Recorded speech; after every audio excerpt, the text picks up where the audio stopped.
문다혜 씨를 두고서 왜 이리 많은 의혹들이 제기되는 걸까? 숙박 사업장 일하더니 제주 주택의 정체 오늘 이야기해 보겠습니다. 이른바 불법 숙박업을 운영하고 있다. 문다혜 씨에게 또 하나의 의혹이 추가됐습니다. 지난 양평동 주택을 구입하는 과정에서 제기됐던 이른바 환치기 의혹, 그리고 그보다 앞서 문다혜 씨의 전 남편의 이스타젯 채용을 둘러싼 이른바 불법 청탁 채용 의혹, 거기에 음주운전, 이번엔 불법 숙박업 의혹까지 더해진 겁니다. 함께 보시죠. 문다혜 씨 소유하고 있는 제주 단독주택에서 미신고 불법 숙박업이 이루어졌다. 국민신문고 민원이 제기됐어요. 제주시 제주자치경찰단에 지난달 초 수사를 의뢰한 것으로 확인이 됐습니다.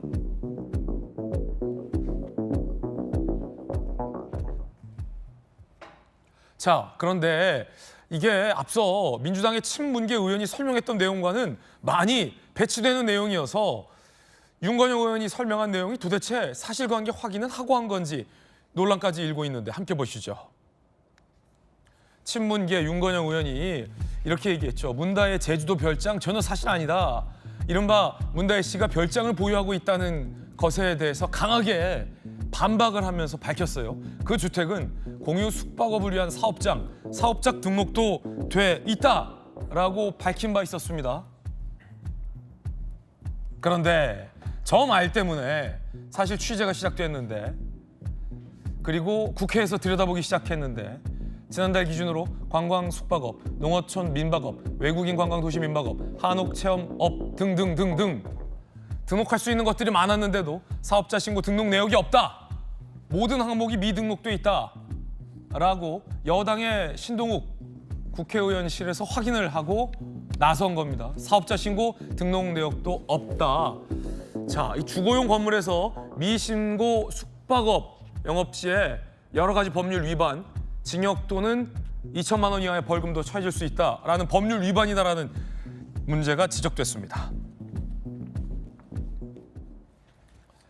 정혁준 변호사님, 네네. 이 우리가 뭐 어플을 통해서 국내에서도 에어 뭐뭐뭐로 쉽게 가정집 같은 거 이렇게 예약하잖아요. 근데 그런 것도 다 사실은 신고와 등록이 돼 있어야 혹시 모르는 범죄 피해도 예방할 수 있고, 또 보다 또 깔끔하고 청결한 위생적인 숙박업 운영이 가능한 것 아니겠습니까? 네네. 그런데 이 문다혜 씨는 소위 에어 땡땡땡 그걸 운영한 건데 이 등록이 안 돼 있어요?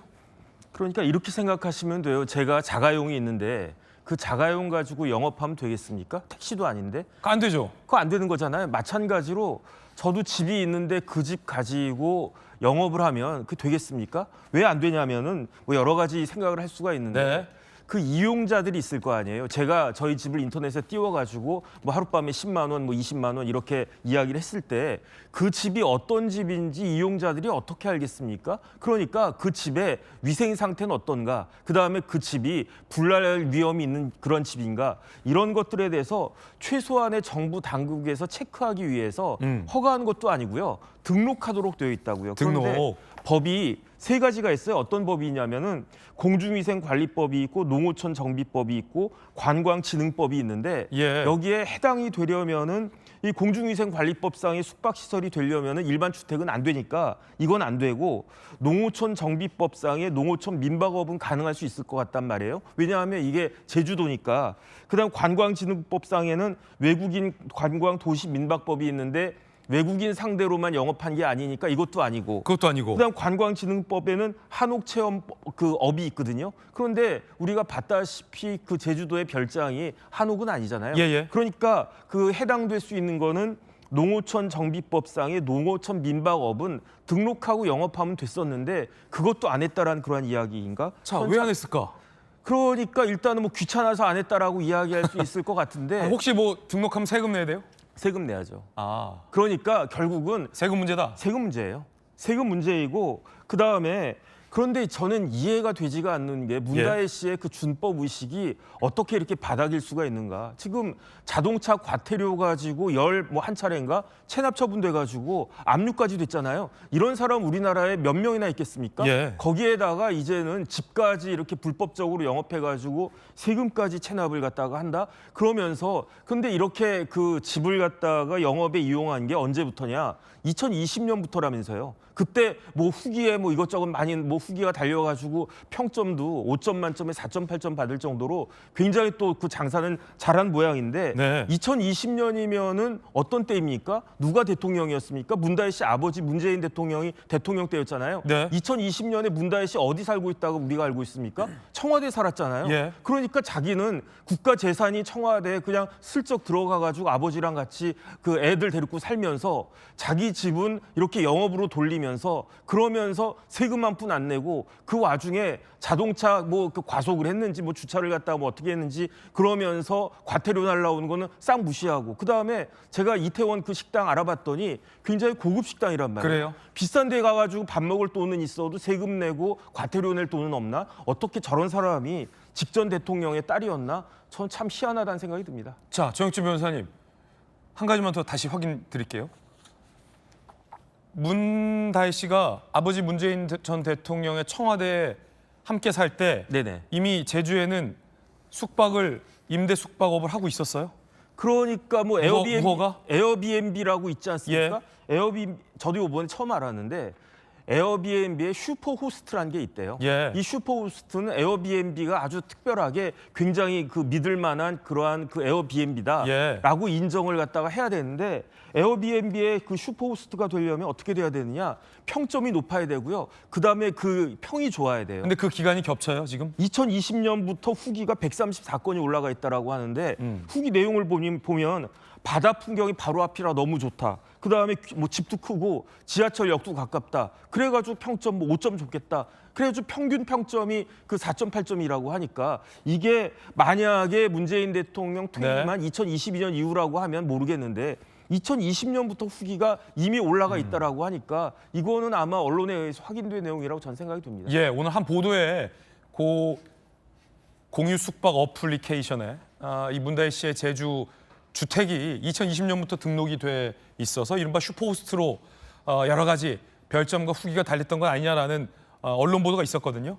그거 포함해서 이제 등록을 안 하고 세금까지 안 낸 것인지 여부도 제주 경찰의 조사를 통해서 보다 더 구체적이고 정확하게 조사가 이루어져야 할 것 같습니다. 자, 아직까지는 뭐 명확한 경찰 조사로 입증된 부분은 아니기 때문에 여러 의혹 충분히 제기할 수 있다라고 생각되는데, 야, 이거 뭐 김의겸 전 의원이 예전에 오신환 의원님 잘 아시겠지만 문재인 정부 때 청와대 대변인 하시면서 본인의 이제 가족이 그 청와대 직원용 이 관사에 들어가서 이른바 몸테크를 했다. 그러면서 흑석동에 이제 재개발에 투자했다라는 의혹으로 굉장히 뭐 몸살을 앓기도 했었는데 지금 정혁진 변호사님 지적해 주신 부분 만약에 겹친다면 문다혜 씨가 청와대에 아버지와 함께 들어가서 살면서 그 기간에 이제 임대 사업에 숙소로에 투자하면서 수익을 벌고 있었다면 좀 비슷한 논란도 일 것 같은데 어떻게 보십니까? 그렇습니다. 일단은 뭐 단순히 이 법을 어겼다는 것도 물론 굉장히 큰 문제이긴 하지만 그 대통령의 전직 그 딸 그리고 대통령 현직일 때도 그런 숙박업을 불법적으로 운영을 했다면 굉장히 큰 문제가 될 수 있죠. 도덕적으로도 뭐 관사 재테크냐 뭐 이런 얘기도 나왔었죠. 그렇습니다. 그리고 지금 한 가지 좀 관가한 거는 지금 제주도의 별장뿐만이 아니라 영등포의 오피스텔도 그 공유 어플 앱에 올려놓고 같이 그것을 운영했다는 거 아닙니까? 그렇기 때문에 지금 정혁진 변호사 말씀하신 그 전철역이 가깝다라고 하는 것은 영등포 오피스텔을 일컫는 겁니다. 지금 제주의 그 협재 해수욕장 근처에 있는 별장인 것이고요. 그렇기 때문에 이것은 굉장히 준법의식을 결여한 문다혜 씨의 모습을 우리가 적나라하게 보고 있는 것이 아닌가 이렇게 생각을 하고요. 지금 여러 가지 수사가 진행 중에 있잖아요. 지금 뭐 단순히 음주운전뿐만이 아니라 그 이전에 전 남편에 대한 특혜 취업 의혹 이것이 지금 가장 큰 문제라고 저는 생각합니다. 그것이 이제 대통령과의 관계가 지금 어떻게 밝혀질지 이 여부도 굉장히 중요한 것이고요. 그렇기 때문에 굉장히 자숙해야 되는 그런 시기에 이런 음주운전과 함께 미등록 숙박업을 운영한 이런 부분들이 불거지는 것은 굉장히 유감스럽다 저는 이렇게 생각을 합니다. 예, 이게 뭐 야권에서 아니 이렇게 탈탈 터냐라고 반발하기도 좀 무색한 게 윤건영 의원의 발언을 통해서 알려지게 된 사실이고 결정적으로 윤건영 의원이 사실관계도 정확하지 않은 이야기를 밝혔다라는 논란까지 일고 있잖아요. 공유 숙박업을 위한 사업자 등록도 돼 있다. 그건 별장이 아니라 이른바 빌려주는 임대주택이다. 임대주택 사업을 한다라는 발언을 한 탓에 네. 들여다 보니까 저 사실관계도 안 맞는다. 이런 논란이 지금 제기된 건데 윤건영 의원의 어떤 사실관계의 어떤 부정확성 어떻게 보십니까? 뭐 국회의원으로서 국회에서 발언할 때 그것이 여러 가지 특혜가 있을 수는 있겠지만 그 책임 없는 저런 발언들로 인해서 국민들이 굉장히 오해하고 왜곡된 진실이 전달되는 거 아니겠습니까? 그렇기 때문에 좀 신중해야 할 필요가 있을 거라고 생각하고요. 문다혜 씨는 앞서 말씀드린 대로 20년도부터 지금 제주도 별장을 그 공유 숙박업 어플에다가 등록하고 운영을 한 것으로 드러났기 때문에 예. 저는 이것은 수사를 통해서 이 부분도 좀 진실을 밝혀야 될 것이다라고 생각하고요. 앞서 말씀하신 대로 그것이 등록을 하는 분명한 이유가 있습니다. 지금 농어촌에 계신 그 농어민들에 대한 소득을 좀 증대하기 위한 그런 목적도 있지만 그것을 등록함으로 인해서 관리가 될 수 있는 그리고 그 집주인에 대한 향후에 문제가 발생했을 때 책임 소재도 분명히 있는 것이거든요. 그렇기 때문에 그리고 또 지금 제주도라는 긴 거리 속에서 네네. 숙박업을 운영했다면 그 숙박을 이용했던 분들이 나가고 갔을 때 그 청결 상태나 청소는 과연 누가 했는지 청소는 그리고 누가 했는지. 예, 어플을 예. 통해서 이용하러 오는 그런 숙박객들이 그 숙박업소를 들어갈 때 그러니까 별장을 들어갈 때는 또 누가 문을 열어줬는지 아니면 네. 자동으로 그 시스템을 해놨는지 이런 것들도 사실은 좀 의혹의 한 부분이 아닌가 이렇게 파악이 됩니다. 보통 이제 그 어플리케이션으로 집을 렌트하면 집주인이 와서 이제 열쇠를 주면서 여러 가지 뭐 이제 주의사항들을 얘기해 주잖아요. 그렇습니다. 이제 그런 관리를 누가 했는지도 좀 들여다봐야 된다. 기왕 이런 문제가 제기된 만큼. 네네. 제주 경찰서에서 이 제주 경찰에 수사를 의뢰해 놓은 지금 그런 상황이잖아요. 자, 지금 그 조기현 변호사님 이게 맞물리는데 이 윤건영 의원이 말을 해서 누구 탓할 수 없고 윤건영 의원 말부터 이제 시작된 건데 이 논란도 저 제주에서 숙박업을 하면 거기서 수익이 나오잖아요. 그럼 그걸로 자동차 과태료를 냈으면 체납이 안 됐을 텐데 과태료도 안 내서 자동차가 체납이 되고 이것도 등록이 안 돼서 이 제주 숙박업 그래서 이것도 뭐 세금 탈루 의혹이 있다. 지금 여러 법조계에서는 이런 얘기도 나오잖아요. 의혹이에요. 왜 안 냈을까요 세금을? 아버지가 대통령인데. 글쎄요, 뭐 그걸 하나하나 지금 소명할 수 있는 상황은 아닌 것 네. 같으니까 차츰 이제 입장을 밝히지 않을까 싶은데 일단 몇 가지 사실관계는 정정할 필요가 있을 것 같아요. 사실관계 그런 거 좋아요. 이 제주도 주택의 소유권을 넘겨받은 것은 2022년 7월입니다. 2022년 7월이다. 예, 그러니까 임기 재임 중에 청와대에 살면서 이것을 영업 목적으로 응했다. 이건 사실관계에 맞지 않는 것 같고. 그렇군요. 아니 이런 사실관계 정정이 사실은 매우 중요해요. 예. 자, 2020년부터 운영했다라는 일부 언론의 보도도 있었습니다만 정확한 사실은 2022년 7월부터다. 예. 그러니까 문재인 전 대통령 재임 때 뭐 관세에 살면서 투자했다라는 의혹은 전혀 사실이 아니다. 예. 예. 그러면 이제 다른 가능성 2020년부터 숙박업 등록을 해서 거기에 후기가 붙어 있었다고 하면 이 공중위생관리법에 의하면 이 영업자 지위가 양도양수됩니다. 네. 그러니까 20년에 송기인 신부 소유일 때 숙박업 등록을 해서 이용하고 있었지 않았을까라고 추정해 볼 수가 그렇군요. 있죠. 그러면 2022년 7월에 소유권을 넘겨받으면서 공중위생관리법의 그 사업자 지위를 양도받으면 시장이나 구청장에 신고하게 됐어야 되는데 네. 이 신고 절차가 제대로 됐는지 그래서 본인 명의 사업자로 이전이 됐는지 이 부분은 확인은 필요할 것 같습니다. 네. 근데 이제 뭐 2020년부터 문다혜 씨가 운영했다. 이거는 사실관계는 아닌 것 같고요. 예. 그리고 이제 그 다음 문제 그걸로 인해서 세금 체납 이렇게 뭐 어쨌든 영업 수익이 있었으니까 근데 실제 수익이 얼마나 되는지는 모르겠습니다. 아까 이 자료 양상에 보는 것처럼 국민의힘이나 이쪽에서 비판했던 별장은 아니지 않습니까? 그냥 제주도의 사실상 농가주택 수준이고 그거를 안에를 일부 개조를 해서 예. 공유 숙박업으로 등록을 해서 그 전 소유자 때부터 해오지 않았는가 싶은데 수익이 그렇게 어느 정도 지금 화면에 나오는 이 집 예예 좋은데요? 예. 그래서 이제 그 예. 수익이 어느 정도인지 거기에 대한 세금 납부는 정상적으로 이루어진다 네. 이런 부분은 이제 확인해봐야죠. 그렇죠. 이제 수사에 들어갔으니까 영업 양도양수 네. 때부터 다른 절차상 다른 문제가 없었는지는 수사에 이 기왕에 착수했다니까 볼 필요는 있겠죠. 근데 조금 과한 것 같습니다. 뭐 법률 위반에 문제가 있다면 합당한 처벌을 봐야 돼야 되고 지금 이 제기된 문제도 공중위생법 관리법 위반이라고 하면 거의 처벌받게 돼 있거든요. 그런데 이제 이렇게 아직 확인되지 않은 여러 가지 사실관계를 가지고 이 기정 사실화해서 문다혜 씨 네. 주변의 어떤 신상의 모든 문제, 법에 대한 인식 자체가 부족하다 이렇게까지 확대하기에는 아직 좀 확인해야 될 사실관계들은 좀 더 있는 것 같습니다. 2022년 7월부터 문다혜 씨에게 양도가 됐다. 그러니까 청와대에 살던 시절과는 겹치지 않는다. 조기현 변호사님의 어떤 사실관계 확인 전해드리고 있고요. 어쨌든 명의가 이 양도가 되면 숙박업자로서 등록도 하고 신고해야 할 의무는 문다혜 씨에게 있는 것이 사실인데 그것이 잘 되지 않았다. 라는 부분이면 무허가군요. 미등록이군요.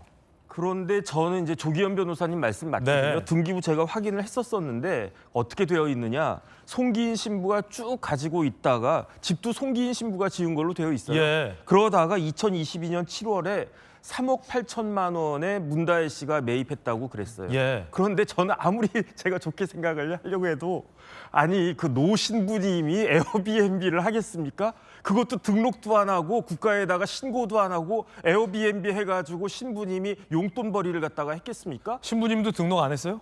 안 했으니까 지금까지 이렇게 된 거 아니겠습니까? 신부님도 안 하고 문다혜 씨도 안 하고. 그러니까 오히려 더 의심이 가는 게 왜냐하면 문다혜 씨 부동산 현황을 보면 예. 양평동에 집이 있었어요. 원래 이게 남편하고 살던 부암동 집을 갖다가 팔고 구기동인가 거기 집을 팔고 네. 양평동에 집을 샀는데 이걸 언제 팔았느냐? 2021년 2월에 9억에 매도를 했어요. 구기동에 살다가 양평동 사는 과정에서 이른바 환치기 의혹이 제기된 거고. 환치기 의혹이 그때 나온 거고 그 양평 집은 팔았어요? 그 집 2021년 2월에 9억에 팔았는데 네. 그랬는데 영등포 오피스텔을 2021년 같은 해 6월에 6억 7천만 원에 분양받았단 말이에요. 조금 전에 오신환 의원님 말씀하셨다시피 이때 그 에어비앤비에 쓰였던 지하철역 가까운 그 집이 이 영등포 오피스텔이라고 저도 생각이 되거든요. 6억 7천짜리 오피스텔이니까 뭐 한 20평 정도 되지 않을까? 제법 큰 그 규모일 것 같고. 그런데 후기는 언제부터 달렸습니까? 2020년부터 달렸다고요. 그러면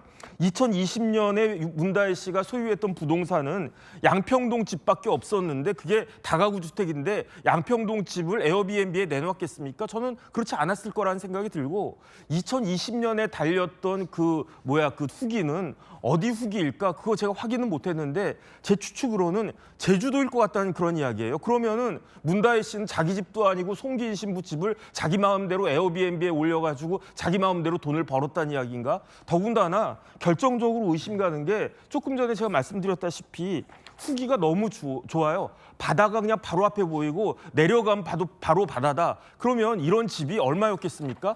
이런 집을 갖다가 송기인 신부가 문다혜 씨한테 3억 8천에 팔았다라고 하는데 이 3억 8천의 근거가 뭐냐면 공시지가거든요. 예. 아무리 신부님이 세상 물정 모른다고 해도 공시지가에 집을 파는 그런 경우가 있겠습니까? 공시지가는 시세보다 훨씬 싸죠. 시세의 절반도 안 된다라고 지금 협재에 있는 사람들 다 그렇게 이야기하는데 그러니까 문다혜 씨가 저 제주도 예. 별장을 시가보다 훨씬 적은 돈에 산 것도 이상하고 그다음에 만약에 2020년부터 그거를 에어비앤비로 돌렸다라고 하면 2020년에 에어비앤비 돌린 사람은 누구냐? 송기인 신부냐? 문다혜 씨냐? 그다음에 그 에어비앤비에서 그 쓰였던 그 집이 네. 저게 제주도 집인지 아니면 양평동 집인지는 모르겠지만 만약에 제주도 집이다라고 하면 모든 게 너무 희한하고 과연 그렇다라고 하면 저 제주 별장에 실소유주는 누구였는가 거기부터 예. 따져봐야 되는 거 아닌가 하는 의심이 듭니다. 자, 지금 반박과 의혹 다 전해드리고 있습니다.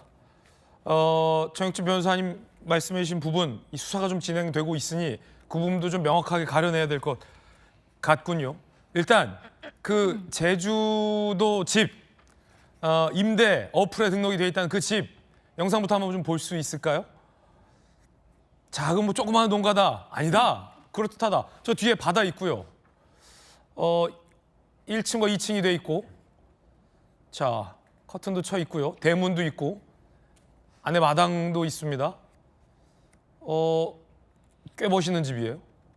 필로티 구조 비슷하게 돼 있고, 잔디도 좀 깔려 있고요. 예쁜 나무들도 심어져 있고, 장독대도 놔져 있고. 자, 요런 잘 가꿔진 시골집, 시골 저택 같은 느낌이 들어서 일단 전망은 진짜 좋겠군요. 바다 바로 앞. 원래 이제 부동산은 입지가 다인데 입지는 굉장히 좋다. 지금 제기된 게 박성민 최고님 2020년부터 2022년까지 소유는 송기인 신부로 돼 있는데 그때 한 언론에 의하면 송기인 신부가 그러면 저 집을 그때도 이제 등록을 하지 않은 걸로 보이는데 미등록 임대 사업을 한 건지 그 의혹까지 지금 제기됐거든요. 어떻게 보십니까? 근데 그 부분에 대해서는 지금 사실 그 누구라도 말을 아껴야 되는 상황 아닌가요? 저는 뭐 정혁진 변호사님의 의견 중에 좀 동의할 수 없는 게 네. 신부님이 에어비앤비를 했다는 게 말이 되냐라고 하시는데 만약에 조사했는데 신부님이 했다라고 하면 어떻게 하실 건가요? 신부님이 했을 수도 있죠. 그러니까 지금 상황에서는 사실은 수사가 진행 중인 상황이고 문다혜 씨에 대한 뭐 비판도 당연히 이제 할 수 있는 시점이지만 이 소유권을 공식적으로 넘겨받기 이전의 일까지 예단해서 이야기를 하는 것은 전 좀 주의해야 된다라는 입장입니다. 예. 그리고 뭐 송기인 신부가 가지고 있던 시기에 그렇다면 왜 뭐 사업장으로 운영을 했음에도 불구하고 신고가 되지 않았느냐라는 지점에 대해서는 좀 더 밝혀봐야 될 부분인 거고. 그 부분은 밝혀봐야 된다. 그렇죠. 그리고 그 공시지가로 이제 뭐 집을 넘겨받았다 이런 부분까지 문제 삼는 것 역시도 저는 좀 과하다고 생각을 해요. 물론 이제 제주에 있는 어떤 집들의 뭐 시세라든지 이런 부분들을 저도 모르는 바는 아닙니다만 어쨌든 문재인 전 대통령과 송기인 신부의 관계라는 것이 있는 것이고 그 사인 간의 거래가 이루어질 때 뭐 공시지가에 의해서 이루어지면 불법입니까? 그건 아니잖아요. 그러니까 사고 파는 일은 있을 수가 있는 것이고 그 가격에 대해서도 뭐 지나치게 정말 터무니없는 금액으로 했다라고 하면 문제를 삼을 수 있겠지만 그것이 아니라 일단 오랜 시간 동안 유대 관계를 쌓아온 사람들 간의 관계였기 때문에 그리고 그 사이에 거래였기 때문에 저는 그런 뭐 금액이라든지 아니면 거래 시기라든지 이런 부분까지 문제를 삼는 것은 그냥 문다혜 씨를 문제 삼기 위한 그런 과정 중에 일환으로 보인다. 그래서 저는 문다혜 씨의 음주운전에 대해서도 매우 비판적으로 생각하고 네. 만약에 이런 뭐 운영을 하는 과정에서 어떤 절차적인 미비가 있었다라고 한다면 전직 대통령의 딸이라고 하더라도 책임을 질 부분은 져야 된다라고 생각을 합니다만 하지 않은 일 또는 했다라고 아직 명확하게 드러나지 않은 사안들에 대해서까지 추측과 예단이 오가고 비방이 오가는 것은 좀 주의해야 하지 않나 싶습니다. 예. 한 가지. 오신환 의원님. 네네네. 제가 한 가지 말씀드리면 반박이죠, 반박. 예, 공유 숙박업에 개인 계정으로 등록을 하고 문다혜 씨의 슈퍼호스트 안에 댓글이 시작된 겁니다. 네, 134건의 댓글이 시작된 것은 지금 여기서 더 큰 의혹이 발생되는 것은 선기인 신부의 소유자일 때 문다혜 씨가 2020년도에 그 공유 숙박 어플에다가 등록을 한 그 자체가 어찌 보면 그러면 그건 소유자가 누구냐, 실제 소유는 누구냐라는 예. 것으로 더 의혹이 증폭될 수 있는 문제가 발생하는 것이거든요. 그러니까 이게 송기인 신부가 그 당시에 그럼 다른 계정으로 공유 숙박업의 그 제주도의 별장을 신고한 것이 아니라 문다혜 씨 계정에 그 슈퍼호스트라고 돼 있는 그 자기 계정에 그것이 등록돼 있는 것이기 때문에 지금 오신환 어찌 의원님. 보면 더 큰 문제가 네. 발생할 수 있는 것이죠. 관련한 내용인데 한 언론 인터뷰에서 송기인 신부를 인터뷰했어요. 그래서 그 기자가 송기인 신부에게 물어봤어요. 다혜 씨의 제주주택 공유 숙박업소 논란이 일고 있다라고 하자 송기인 신부가 그 다혜 씨 본인이 사는 건지 영업을 하는 건지 전혀 모르겠다. 그 가족이 그 집을 그리 좋아했다.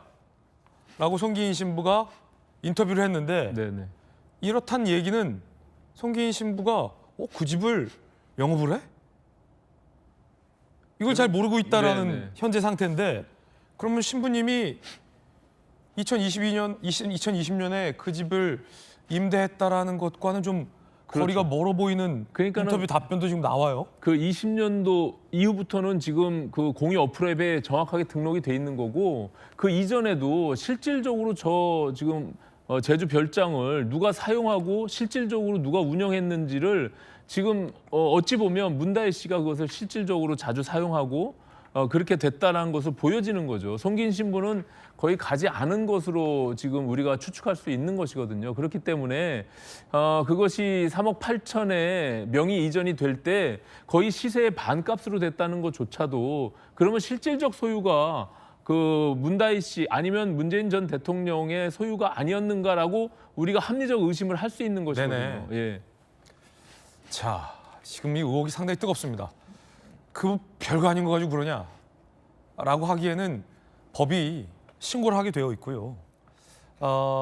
외국에서는 이런 미신고 숙박업이 사실 범죄 현장으로 악용되는 경우도 왕왕 있기 때문에 외국에서는 더욱더 엄격하게 이 등록 절차를 따지는 것도 이 글로벌 스탠다드이긴 합니다. 어쨌든 지켜야 할 법이 지켜지지 않았다라는 논란뿐 아니라 2020년 그러니까 문다혜 씨가 청와대 관저에 들어살 때 송기인 신부 명의로 돼 있었다지만 한 언론에서 그때부터 임대업이 시작됐다, 미등록 임대업이 시작됐다고 하면 실제 그때 그 소유를 누가 임대업을 운영했었던 것인가에 대한 부분도 따져봐야 한다라는 오신환 전 의원님의 지적도 있었습니다.